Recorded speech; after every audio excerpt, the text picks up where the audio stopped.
अस्सलामुअलैकुम दोस्तों, welcome back to our channel find Urdu. Clone का मतलब है एक जैसा, हूबहू या एक जैसी कॉपी या नकल।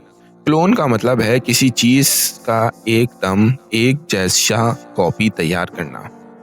ये लफ्ज अक्सर साइंस और टेक्नोलॉजी में यूज होता है जब सेल्स, प्लांट्स या एनिमल्स का एग्जैक्ट डुप्लीकेट बनाया जाता है।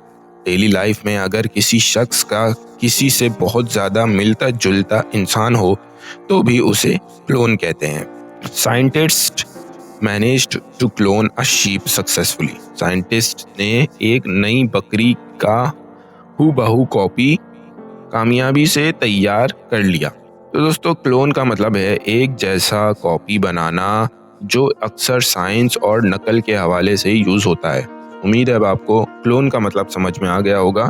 मिलते हैं नेक्स्ट वीडियो में। शुक्रिया।